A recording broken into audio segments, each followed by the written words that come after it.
Berlin நகர பூங்கா ஒன்றில் தனது பொம்மையை தொலைத்துவிட்டு அழுது கொண்டிருந்த போதுதான் அவரை பார்த்தாள் அந்த சிறுமி. 20 வயது இருக்கலாம் அவருக்கு. ஏன் அழுகிறாய் என்று கேட்டு தெரிந்தவர் மற்றவர்களைப் போல தாண்டி செல்லாமல், வா அந்த பொம்மையை தேடலாம் என்று சிறுமியையும் கூட்டிக் கொண்டு தேடினார். தேடுவதற்குள் இருட்டி போய்விடவே, நாளை வருகிறேன், நாளையும் நாம் சேர்ந்து தேடலாம் என்று தேற்றி அந்த சிறுமியை அனுப்பி வைத்தார். அடுத்த நாள் திரும்பி வந்தபோது அவர் பொம்மை எழுதியதாக கூறப்படும் ஒரு கடிதத்தை அந்த பெண்ணிடம் கொடுத்ததுடன் அவரே அதை வாசித்தும் காட்டினார். அந்த கடிதத்தில், தயவு செய்து அழாதே. அடுத்த நாளிலிருந்து அவர்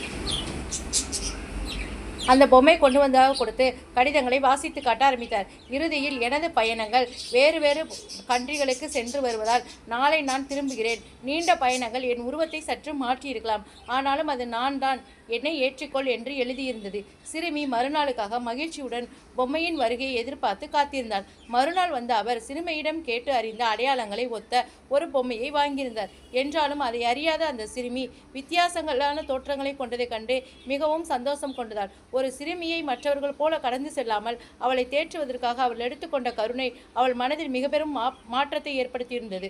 ஒரு பெரும் அன்பை விதைத்திருந்தது. அவளும் யாரையும் உதாசீனம் செய்யாத, அடுத்தவர் மீது அக்கறை கொண்ட ஒரு நல்ல பெண்ணாக வளர ஆரம்பித்தாள். நாட்கள் செல்ல செல்ல இந்த நிகழ்வுகள் எல்லாம் மறந்து போன ஒரு நாளில் செய்தித்தாளில் வந்திருந்த அந்த இறப்பு செய்தியை பார்த்த போதுதான் அன்று தன்னை தேற்றியவர் பிரபல எழுத்தாளர் பிரான்ஸ் காப்கா என்று தெரிந்தது.